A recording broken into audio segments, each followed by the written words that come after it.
Hello, welcome to Movers, Shakers, Designers, Makers. I'm Steve Carpenter. I'm Dean of the College of Arts and Architecture here at Penn State.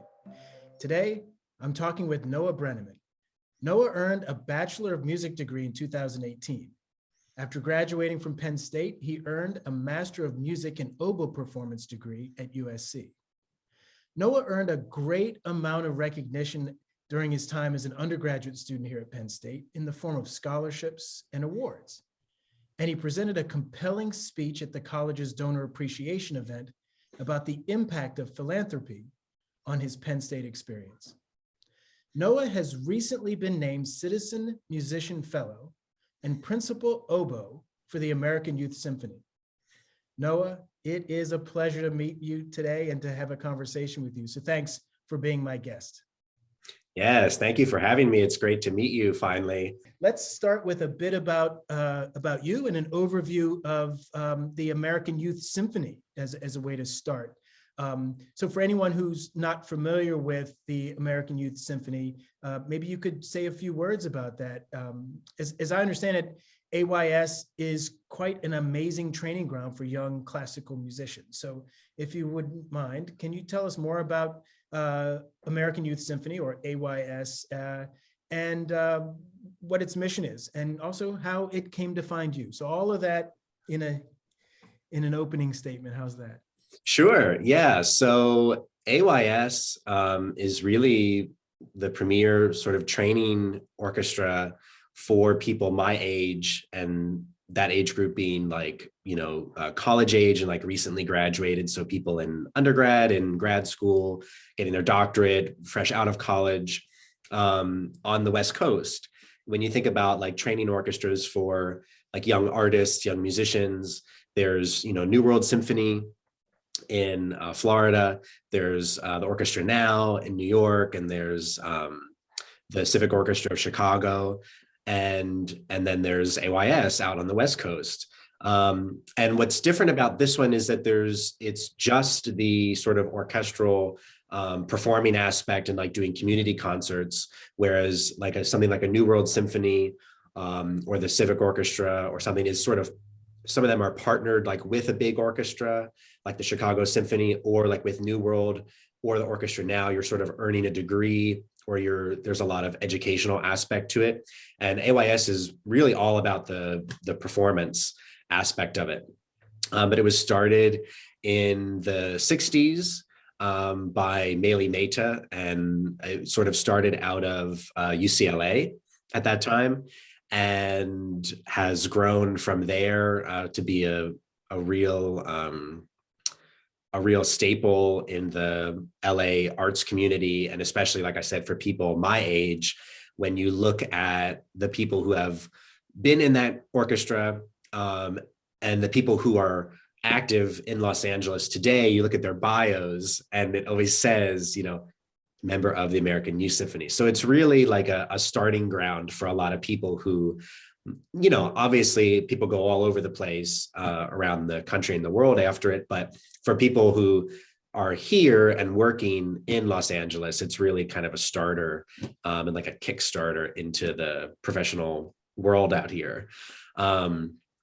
How it found me was actually through Penn State. My oboe professor, Tim Hertz, who recently retired from Penn State, but he is from Los Angeles and also went to USC, and was one of the first members of AYS in those really early years. And so when I was at Penn State and I was finishing up my degree and looking at grad schools, and obviously my sights were sort of set on California and USC.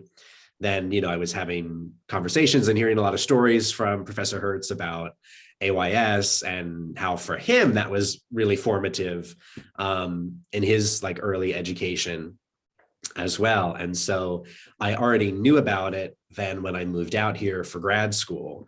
And so then I auditioned when I moved out here the first time, which was fall 2018. And I didn't get into the group, but I was put on the sub list. And so I played a few concerts with them as a sub while I was at USC. And then during the pandemic, I moved back home to Pennsylvania. And while I was there, AYS had just their new season, like openings for musicians, and the principal oboe spot was open.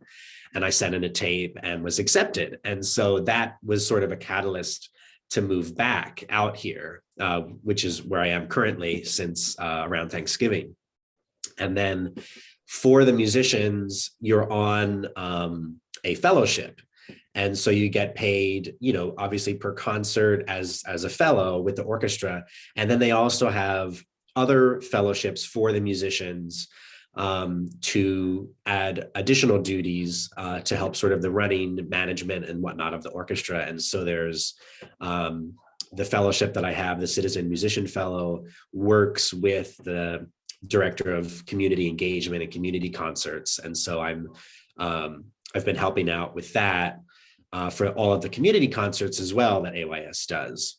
And so we present an overview of what they do. We present not only community concerts and partner with different music education organizations here in Los Angeles, but we obviously present main stage concerts at Disney Hall, at Royce Hall, which is at UCLA. And also we present a lot of live to picture concerts, like where they show a movie and we play the score along with, and a lot of fun other sort of extra concerts that happen as well throughout the year. So that's like the quick overview. That was a lot. It was a lot, yeah. Right? Quick and rich and saturated. Sounds like you're not bored. You stay pretty busy. Yeah, it's been a very steep sort of like curve since moving back, because while I was living at home during the pandemic, things were obviously slow, and I was just sort of at home practicing. I did like one recital while I was at home, but then moving back out here, everything happened like very fast. And thankfully, things are continuing to open up in the musical world in terms of concerts coming back sort of full force and things like that. So yeah, things are happening quickly out here, which is great to be here during that time. I sort of picked a good time to come back out. Absolutely. So you mentioned that you came back home to Pennsylvania during the pandemic. Where exactly in Pennsylvania is home? Yeah, so I'm from Reading, which for people listening at home is like an hour outside of Philadelphia.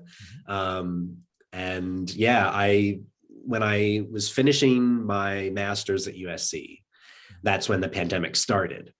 Like I did my master's recital on March 1st. And then that next week we were in rehearsals for orchestra, and that's when like the campus shut down and everything. So I had like a month of remote learning to finish up my degree and finish up my last semester.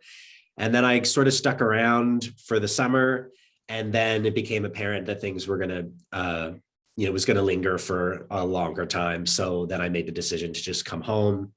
And so that was August of 2020 is when I came home to Pennsylvania and just spent a lot of time in my room practicing and building a garden. It's funny.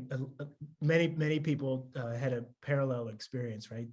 Mid-March, the Ides of March, the world shifts, and then we engaged in different kind of lifestyles in various ways. A lot of indoor work or close to home work, gardening. Talk to a lot of folks who took up gardening or other similar activities. So, I appreciate you mentioning Professor Tim Hertz as you were framing how AYS found you. And, so often in these interviews, alumni mention the name of somebody at Penn State who during their experience had an amazing impact on them. It sounds like Professor Tim Hertz was one of those people for you. And so, that reference happens, whether it's directly to your professional work or as a mentor, but somehow there are people who are influential And you mentioned being from Reading. I'd love to hear more about what drew you to Penn State. Right, you're in the eastern part of the state. What drew you this way? We're glad Penn State drew you to us, but Right. what drew you from Reading to State College? And tell me maybe a bit about your experience as a student here in the School of Music. Yeah, well, sort of the really early exposure. I mean, obviously, Penn State has a wide reach across the state, but especially in my school district, which was Exeter, um, was a lot of my teachers in school, but especially music teachers, were alumni of Penn State. And that was really at like the formative time where I became really curious about music and interested in it. I was hearing from my teachers about like their experiences at Penn State. So my junior high band director was Kyle Luckenbill. And then in high school, my band director was Nikki Potlunis Ferguson, who is now associate director of the Blue Band. Right. And my orchestra director, Brian Mishler, they're all Penn State graduates. And so then while I was getting toward the end of high school and we start having those conversations about, I want to go into music, this is what I want to do, there's a lot of talking about Penn State and about, what to look for in a school and what you want to do, because I actually started, my degree from Penn State is also an oboe performance, but I started as music ed. And so that was their major as well, obviously, to be, a public school teacher. So we had a lot of conversations about that and the program at Penn State. So that was a very early sort of point in that direction. And then the other point in that direction was attending the music camp at Penn State that the School of Music does, which is now known as the Honors Music Institute. But when I was doing it, it was right before they sort of had made that switch, and it was called summer music at Penn State, I believe. I'd have to check what the T-shirt says. But that because Mickey was a counselor at that, and so I was, that was brought to my attention from her because she obviously is not only an alumni, but she at the time was working for the camp. And so she was like, you should really look into this as a summer opportunity.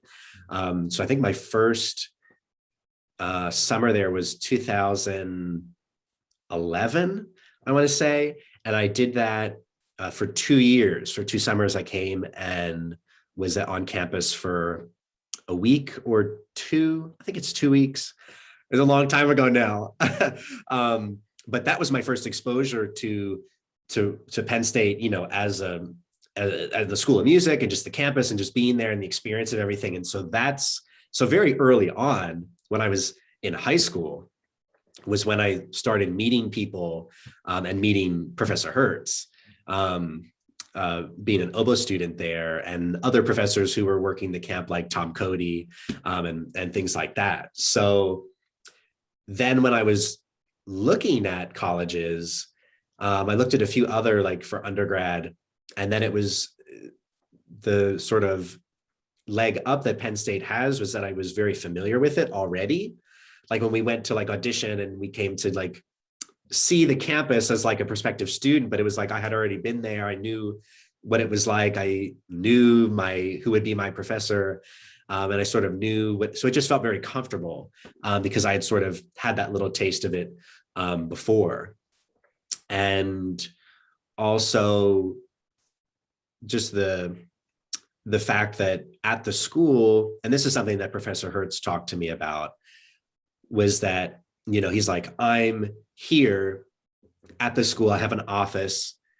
I'm here, every day when you need something, as opposed to, going for a music degree somewhere more of a conservatory aspect where the teachers are full-time professional playing in orchestras and other groups, and you might only see them once a week or once every other week or something like that. And so that was really important to me because at that point in my career as a student, I really needed someone to be there for extra guidance and someone who was going to put in, not just like the hour in private lessons once a week, but all of the extra hours to really sort of helped me get started in that. And that's really what Professor Hertz was there for, just the countless amount of hours and extra hours and guidance. And so that's what also drew me there as well. And just the whole everyone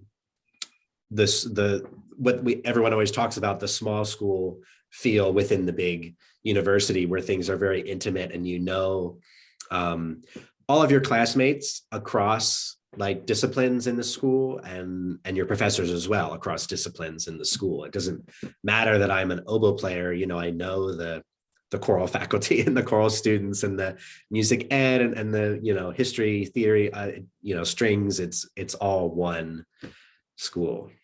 Yeah, so I'm struck by several things about what you just said, not the least of which is that being familiar with the school and being familiar with the campus before being a student is just it's an amazingly powerful advantage to have starting off. Someone who's interested in going to college and not being that familiar with where they would be.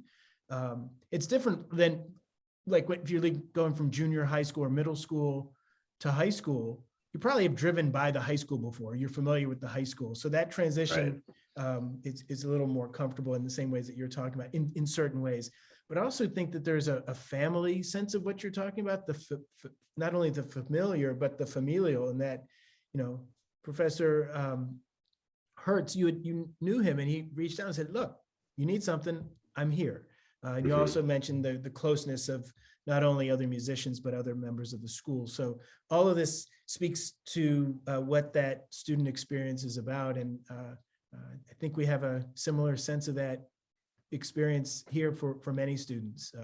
That small school in a big institution, it's actually a mark of pride. And yeah, well, no, I mean, definitely. And, you speak about familial, it really feels that way, because I came and I visited for a couple of days this past summer before I moved back out, and literally like making a list of all the people I need to see on my phone. That's like all the faculty, and stuff. And that's something that not many people I think at other schools might have. That because I graduated in 2018 and it was summer 2021. So even a couple of years, I still have all these very close and intimate ties with all these teachers and faculty members, that when I come back, it's like, okay, who's, I'm in town, what family do I need to see, and you have the list of everybody. And I still didn't get to see everybody, so it's when I was there. So and I still keep in touch with a lot of them. And it's that exactly what you said, the familiar aspect of it, that you have these connections on a special sort of level. Sure, and that's beautiful. It's nice that you're close to your family. And that you want to come back and see them. That's great. Yeah. So continuing to talk about the student experience, applying to college is important. Being accepted, then letting folks know, yes, I'm going to Penn State is important. But there's also this little thing about financing that experience and the scholarship aspect, or just the tuition aspect generally, and then the scholarship piece that is so helpful to many of our students. I mentioned early in the interview that you benefited from scholarship support while you were a student here at Penn State, and you spoke passionately to a room of alumni and friends about how that support was more than financial. We've heard some of what you've just mentioned in terms of that support, but I'd love to hear a bit more about your reflections on what you said. I wasn't in that room, but I've heard stories that you really moved the room with what you said and how you benefited from scholarship support as a music student. So not to put you on the spot, but what did you say? And let the rest of us know what you said. No, when you said that in the intro, I was like, that's right, because that's where I first, if I'm remembering it correctly, that's where I first met Joyce Hoffman, because I remember she came up to me afterwards, and I think I was a freshman at the time, but she was like, I'm work with the alumni, people from the college, and we want to keep in touch, and and it was like I was a freshman, and it was like, what's the like thinking about alumni things, but then again, here we are all these years later. Yeah, it was Well, so first off, yeah, I definitely benefited from generous scholarship beneficiaries while I was at Penn State, and I was on the Oahan family scholarship from Lita and Peter pretty much my whole time at Penn State. And I remember like first getting that letter, and of course I didn't know, who they are. You get the acceptance for your scholarship, and there's someone's name on there, and I was like, okay, well, obviously this is amazing, but you don't know who they are. And then I can't remember exactly how it started, but I think I probably reached out to them like with a thank you letter or a thank you email or something, and they wanted obviously to meet me and came to one of my concerts like very early on. And so we met like after a concert and just talked, and they're not only like extremely nice and generous people in more ways than one, but they're extremely curious about music.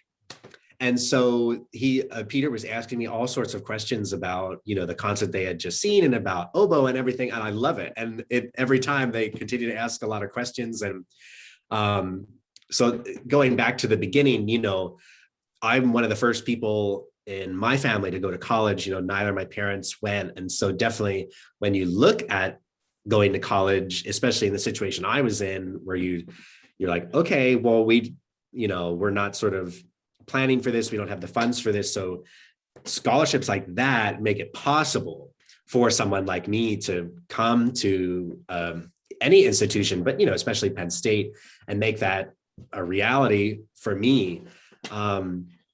And then again, speaking to the familial aspect of things, just how my relationship with the Oahans has just progressed over those 4 years. And since then, when I mentioned I came and visited Penn State for a little bit over the summer, I stayed with them. They invited me to stay with them. And it got to the point, just, put it all into perspective, it got to the point then when I was a senior that more than on one occasion, someone either asked or assumed that they were my grandparents. Oh, is that right? Because people were used to seeing them with me, like after concerts and things.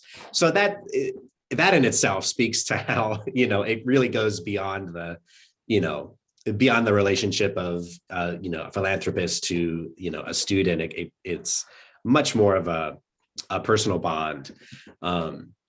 To that. So yeah, I was very, very lucky to be on the receiving end of their generosity, which has extended well past, just me being a student there.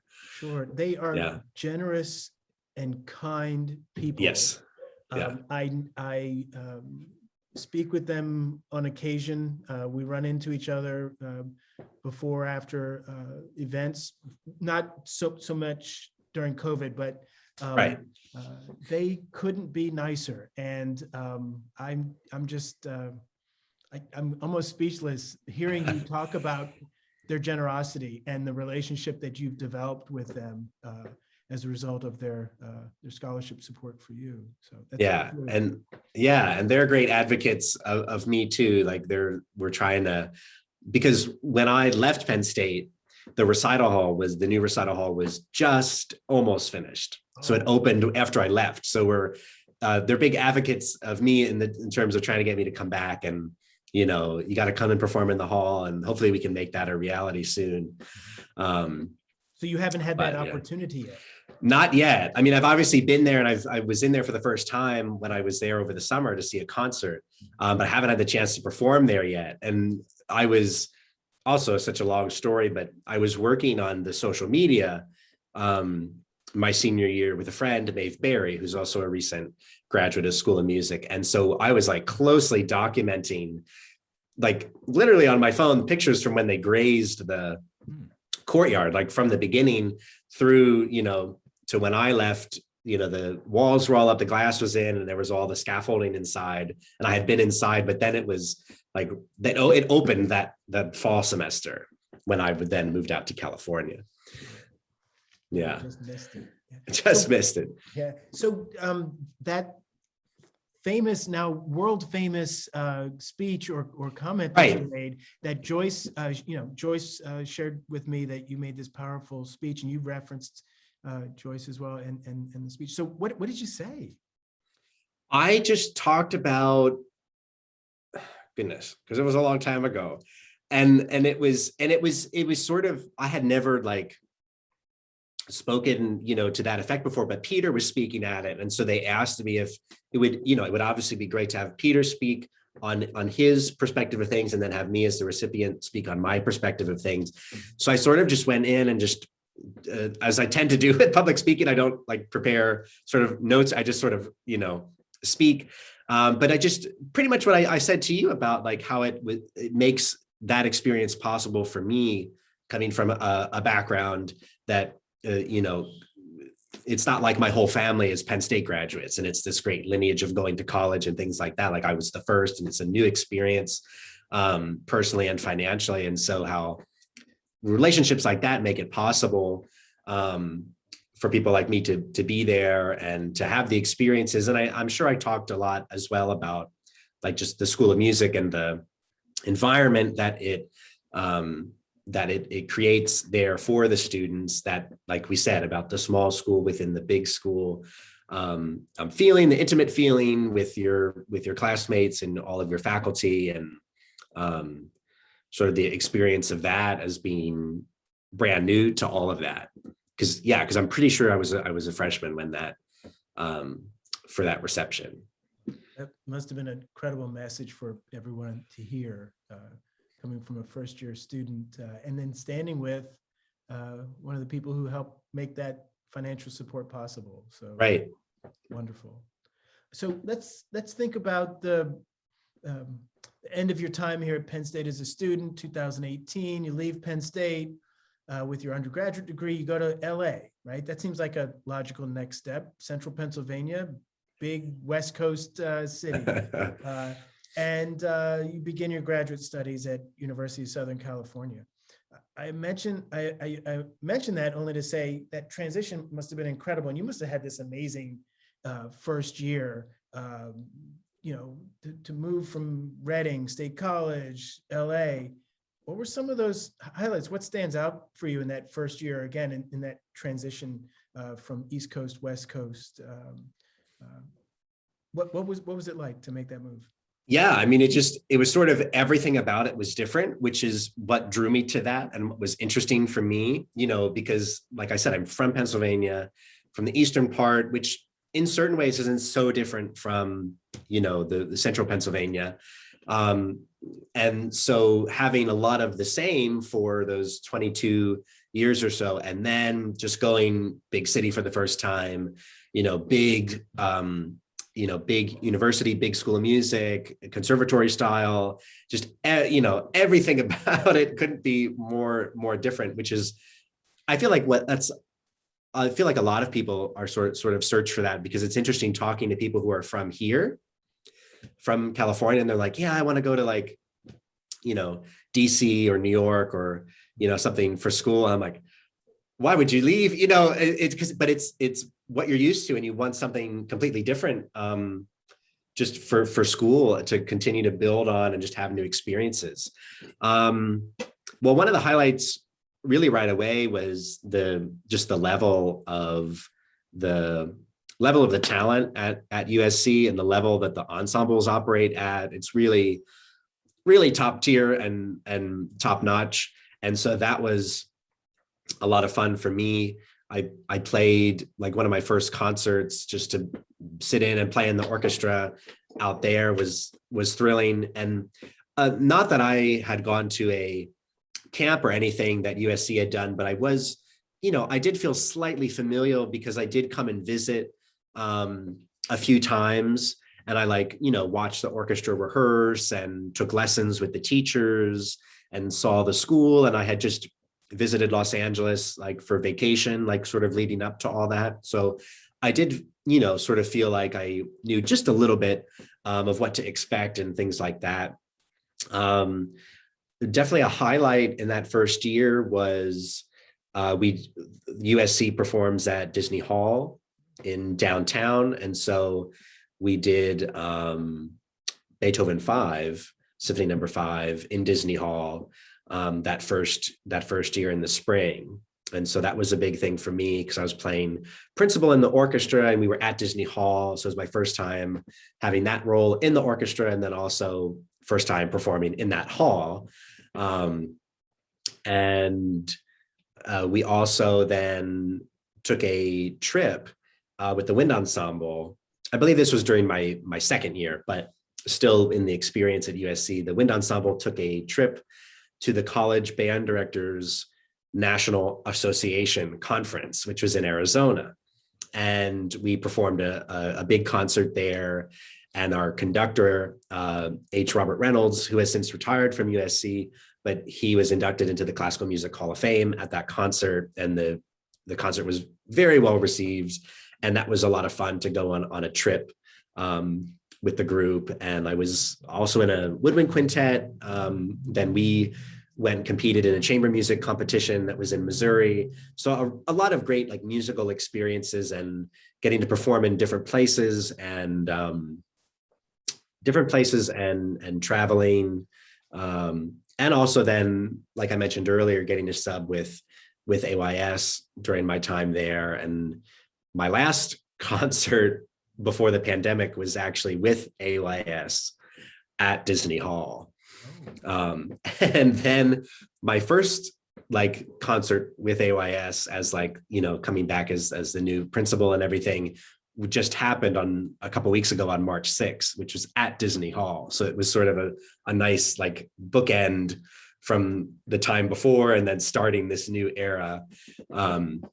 So that's pretty remarkable. I don't know if you could, I don't know what the odds are of having, you know, the last and the first concert at Disney Hall, but you hit the lottery there. Yeah. Because it didn't strike me right away, but then I remembered, I was like, because that concert with AYS, I was just a sub. That was at the end of February 2020. So that was my last like big orchestra concert that I had played.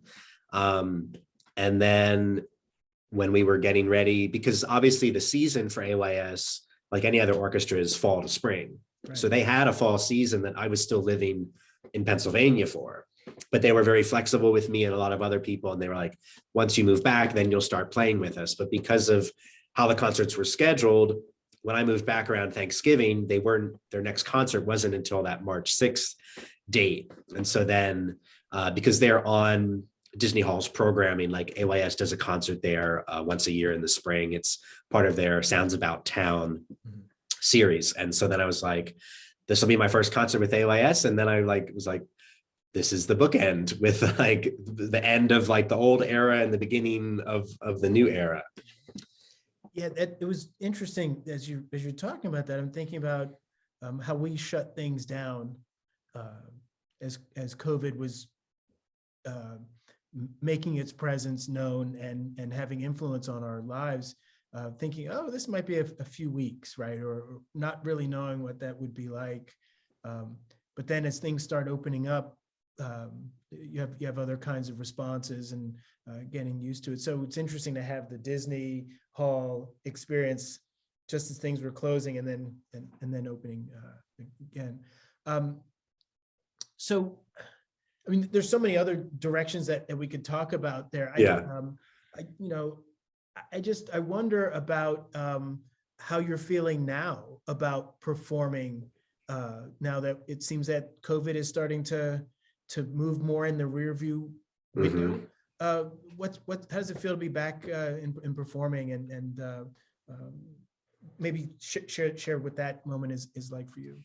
Yeah, well, it's interesting because at the current moment, I'm doing a gig with the Pacific Opera Project, which is a smaller opera company out here in Los Angeles that puts on, they're a really fabulous company in the sort of ideals that they stand for and the work that they do, but they're currently putting on a production of Tchaikovsky's Iolantha, which is the last opera that he wrote, and full cast, full orchestra down in the pit. And, you know, I love Tchaikovsky and I love playing opera. So I'm just kind of in heaven down in the pit. Like, this is incredible, but also thinking this hasn't been able to happen for a long time, where you have not only a full orchestra inside a theater, but with a full cast of singers unmasked inside a theater, you know, because for the longest time, like right when the beginning, like the singers were the first to like, okay, this can't happen, because with the singing, you're really projecting all the air, when all the talk of aerosols and things in indoor spaces, singers, it was like choir was the first thing, like, nope, this can't be happening.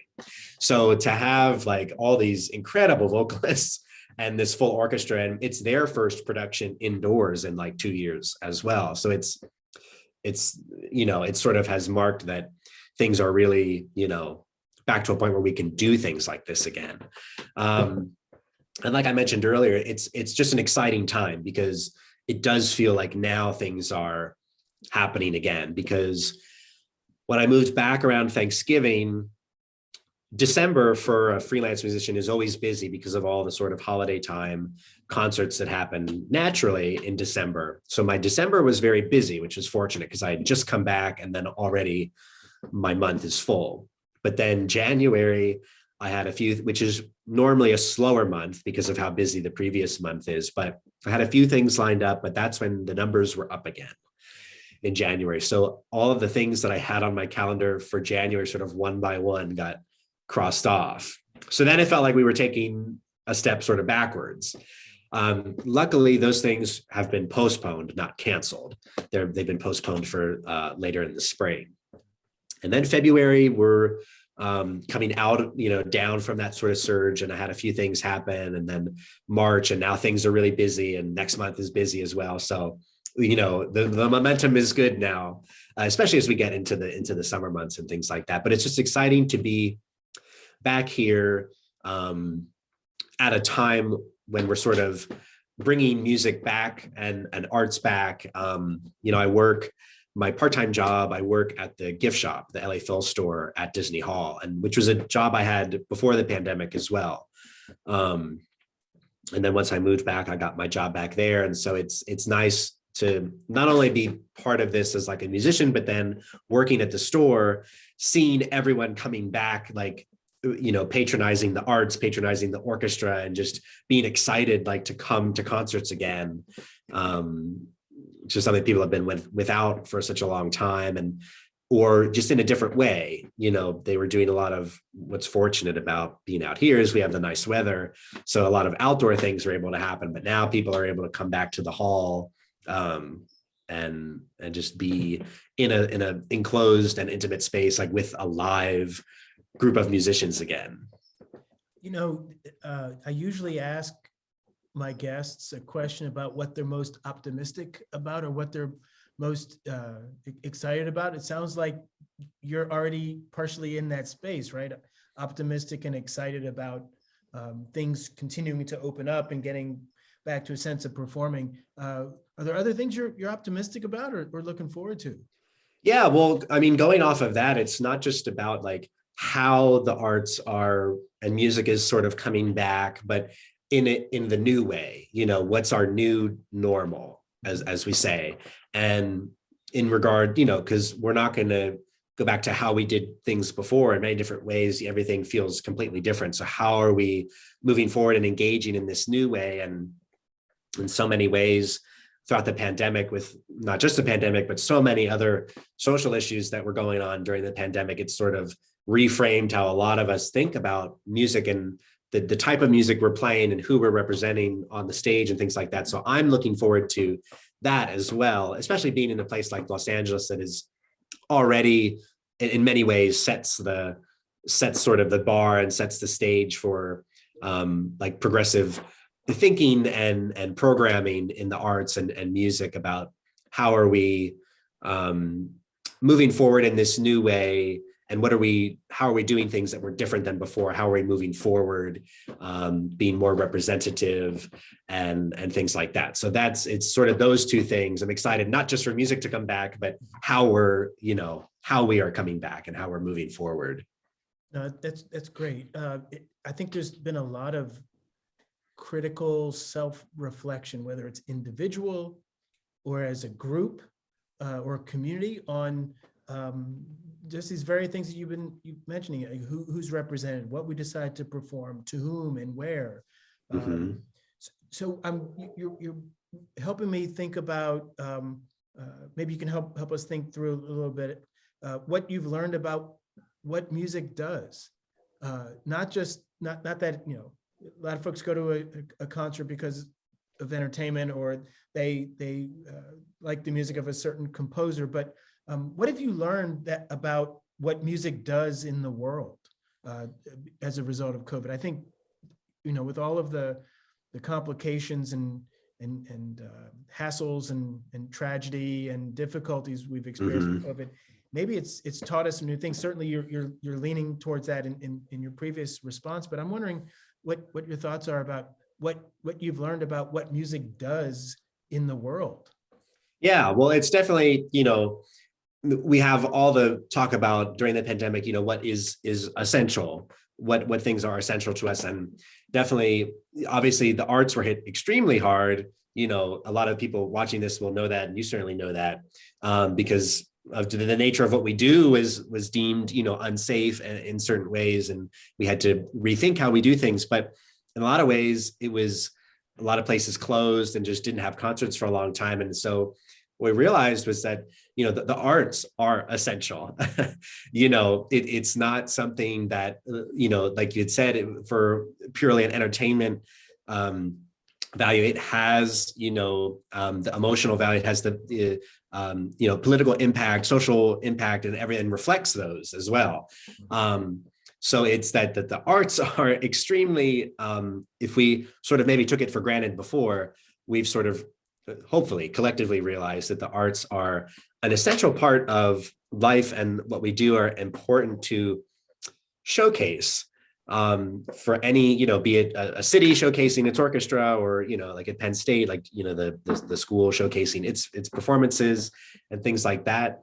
And what we're seeing, throughout the pandemic, and now as different social and political things happen in the world, how the arts can reflect that and can sort of shine a light on certain things, help bring us together in many different ways, and just provide that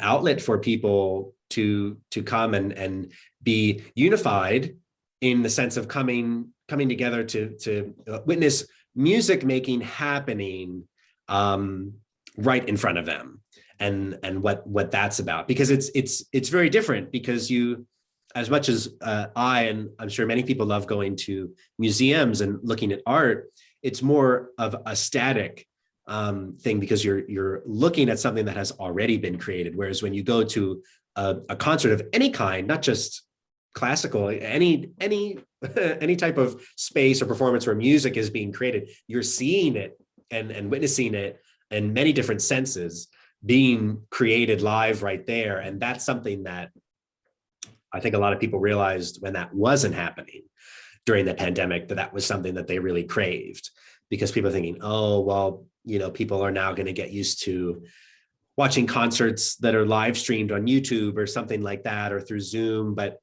there really is no substitution for being like in whatever space it is that music is being created. There's no substitute for that. And the different things that can make people feel, and through the music that's presented, what ideas that they can have off of that, and the thoughts that are the conversations and thoughts that are sparked from the music that's played, and things like that. I look, I agree. I agree. It's so amazing, right? I tell, I catch myself every once in a while talking to someone who wasn't feeling well, not, maybe they had a cold or something. I catch myself saying, we just really don't often appreciate what it means to be well until we're sick. And I hear some of that in what you were saying, right? We really don't appreciate, we didn't realize how much being in a space where music is being performed and created in that moment, until we don't have it to appreciate. So yeah, you said it better than I did, but I needed to link it to the way my brain works. Yeah, and not just from the audience standpoint, but from the music standpoint too, because I was just playing for myself in my room, every day. And then there was a recital that I recorded at a church in Reading. that happened in the spring of 2021.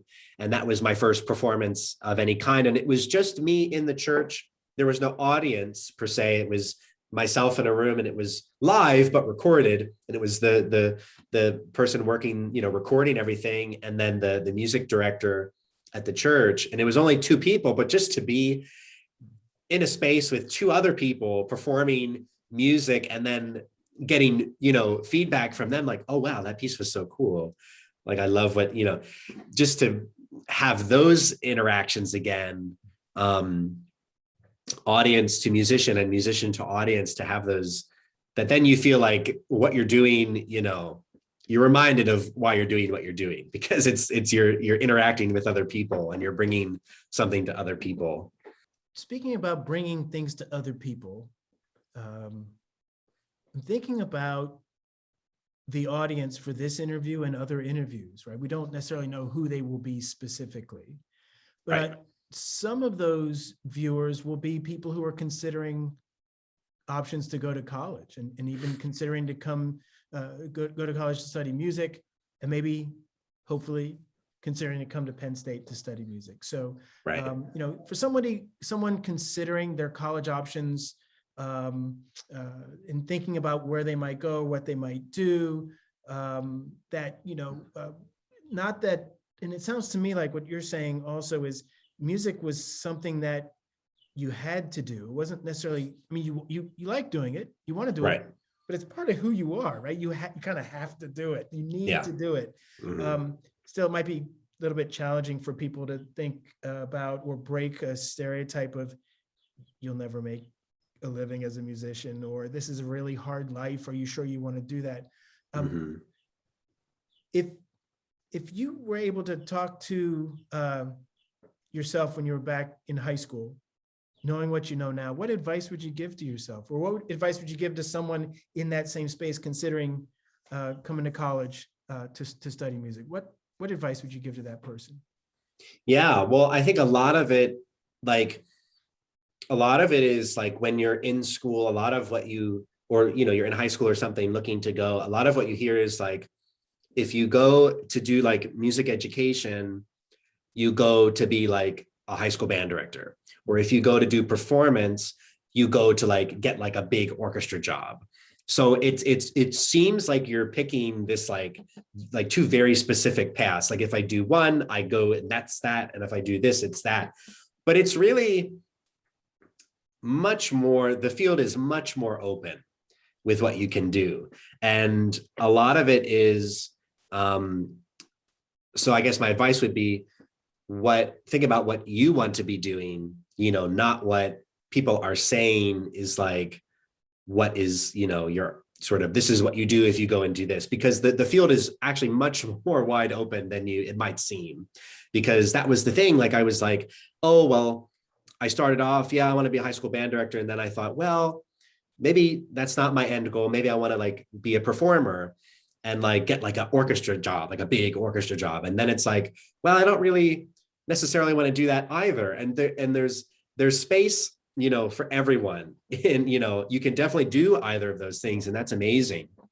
But it's there's so many in-betweens and all these other avenues you can go to, which is something that is being talked more now than like a couple of years ago, which is great. But it's really just to think about what are the things that you want to be doing and just go and do that. Because it like you said, it is very difficult, just being a performing freelance musician in a big city. And certainly things like the pandemic haven't helped. But like you said, there's really no other option for me. it's what I have to do, one way or another. And you can definitely self-reflect and think about what you want, but that's also something that also changes. Like it changed for me. Like when I was at Penn State, I thought, okay, well, I think I'm going to switch more to the performance aspect of things. And so it's sort of the constant like reevaluation of what you want to be doing and where you want to be going, which is okay if you sort of start like I did, like down one path and you think, oh, well, and because you turn away from something doesn't mean that like that door is closed. I didn't leave the music education major because I'm like, oh, I don't like this. I don't want to do that, because I'm still, even as a performer, you're still a teacher, you still have teaching opportunities. But you're not sort of slamming that door closed. It's just that you need something that aligns more with what you're looking for, and to be open to all those sort of opportunities and possibilities, and to go after what you want to be doing, and don't be so concerned or sort of maybe bogged down by people who are saying, you're doing this, that you have to go, like, it has to be this way, because there's so many people out there proving that there are so many different things you can do in music and make a career out of so many different things. Not only someone in music who does so many different musical things, but people in music who do like something else completely different. There are so many people who go to school like for, something in the science or like the medical field, but then they also do music, in some sort of professional aspect. So it's really wide open for what you can do. Great advice, right? And would you have listened to yourself? Would you have listened to that advice when you were in high school? Yeah, I don't know, because I don't know, because a lot of it is it's there's so much, even though there's conversations happening more and more about like, maybe there aren't as many orchestral jobs as they were, and maybe we need to start preparing our students for other things that they can do as a professional musician that's not playing with, the biggest orchestras in the country. But when you're young, it's sort of which is great. You sort of aspire like to that, and which is great to have that goal. But then there's also the sort of like realistic aspect too, that again comes with sort of time and age as well, where you sort of realize that it's not discouraging in a way, that you're not saying, oh, well, then there's no point in me doing this, but it's, this is something that there's an opportunity to do, but the opportunity might be slim, but look at all these other opportunities that you can also have. But yeah, to answer your question, I'm not sure if I would have exactly understood or even grasped that, like I said. I get it. Opportunities, possibilities, pursuing what makes sense to you, and kind of what you need to do. Yeah, and it's something that constantly changes. It's something that it changes. Yeah, something that's changed for me many times, like going through school and even through the pandemic too, where everyone has had this, well, it happened to so many people during the pandemic, a lot of self-reflection, and people, a lot of people I know that were like full-time professional musicians, freelance musicians, realized this isn't what I want to be doing. I'd rather be doing something else. And that's great. And so go out and do that. And then for other people like me, it's made me realize like, yeah, this is all I can do. Like, this is all I want to be doing. And so it both are great. But that's one thing that the pandemic did afford us, was the time to really sit down and have those conversations with yourself and think about those things, about what do I really want to be doing? Yeah, no, I agree. The pandemic has also helped me sit down and think about what it means to take on the role that I have, and to have these great conversations, not only with myself, but with people like you. You're such an inspiration. You're such a great example of what it means to find what you need to do, find what moves you and you're passionate about, and you can make all sorts of things happen. So no, I have just really enjoyed this conversation with you. Likewise. Appreciate the time you spent with me. I'm eager to meet you, not pixelated and digital, but in person. Maybe I'll see you perform here at the recital hall. I'd like That'd be great. Yeah, it'd be fantastic. We'll figure out how we can make that happen. One of the ways that I end, actually maybe not one of the ways, the way I end these interviews is that there's a series of questions, really direct, quick questions to you. Okay. Fire a response back to me, and we'll see where it goes. Okay. And they're all about your time here at Penn State, which is really why we brought ourselves together. So yeah, and it's okay if you duplicate answers. There's no incorrect answers. There's only your passionate answers. Yeah. All right, here we go. Who is one person or influence for you during your time here at Penn State? Yeah, I already mentioned it, but Professor Timothy Hertz, who put in 27 long years to the School of Music. Thank you, Professor Hertz. What was or what is your favorite place on campus? The Arboretum. The Arboretum. Would you say why?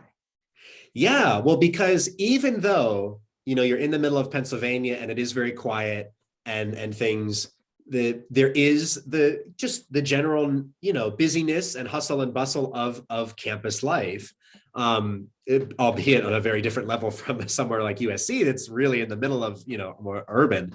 But what I love about the Arboretum was it was only like right across the street from campus, but you'd like walk across that street and then all of a sudden it's just like you're somewhere completely different. And I've been noticing that there's a lot of expansions planned. So I'm very excited to see how that space evolves further and excited to visit that each time I come back and see how things are improved and changed and different. Great. Well, it's very peaceful there. It is peaceful. It's a little noisier now because we're building a new art museum. Right. So next time you come back, we'll go to the recital hall. I'll hear you, and then we'll go to the art museum and we'll take a tour. How's that? That'd be great. Outstanding. If there's one standout moment or experience from your time here at Penn State, what would that be? Yeah, I sort of have a tie, and I'll make them very brief. One of which we talked about bookends earlier, and I had a bookend at Penn State as well, which was the President's Concert. My freshman year, we played at the Kimmel Center in Philadelphia, which is a venue that I had gone to many times to see the Philadelphia Orchestra living only an hour away. So that was an incredible experience to then be on the stage there as a freshman, newly, just at Penn State. But then we went back my senior year and performed there again. So that was a really nice bookend to my time at Penn State, performing at the Kimmel Center those two times. And then the other one that stands out was I did a recital at President Barron's, the president's house when President Barron was university president, and it was for a donor event for the Palmer Art Museum. And that was like one of my first sort of like intimate recital performances. And was one of the early experiences where I realized I really loved performing recitals in sort of non-traditional venues like that, and for like a small audience, and getting to interact with them and hear their feedback about what pieces they liked and how it affected them and things like that. So there, I'm keeping things brief. Nice. No, we'll take the time. It works. The first place where you lived when you were a student here? North Halls. I lived there my freshman and also my sophomore year. Great. Shout out to North Halls. All right. Last question. If you could, and this seems like it's similar to the previous, one of the earlier questions, but it really is not necessarily. So if you could give an incoming Penn State student one piece of advice so that they could set themselves up for success as a student, what would that advice be? Yeah, well, so specifically a music student is the coursework is a lot. Not only from the School of Music, but also from Penn State with general education requirements. So there's a lot of coursework, and it many times it can feel like you get sort of bogged down and you have to be in the library studying, you have to be in the practice room. But I really encourage to find time to be out of the practice room, be out of the School of Music, be out of the library, and experience really anything that you want to be doing, whether that be, walking around campus, experiencing other things on campus, if you like sports, if you like arts, the arts, and just anything to get yourself out and experiencing new things, because that's what, speaking more on the music side of things, that's what sort of informs you as a musician, is not so much all of the dedicated time in the practice room, and the like, studying and for your courses and all that, but it's being out and like reminded that you are a human person who has interests that are outside of music or whatever you're studying, interests that are outside of that, and that only helps like inform what you do, and just helps you feel better as a person when you get out and spend time with your friends and do things that you enjoy. So to make time for that. Make time for that. Noah Breneman, I'm going to let those words be the last words, those words of wisdom to carry us to the end of this conversation. Thank you. It was just a wonderful, wonderful chat with you. Just so pleased that you accepted the invitation and I had time to speak with you. Yeah, likewise. Thank you so much for this. It was a blast. Great. Thank you. Thanks.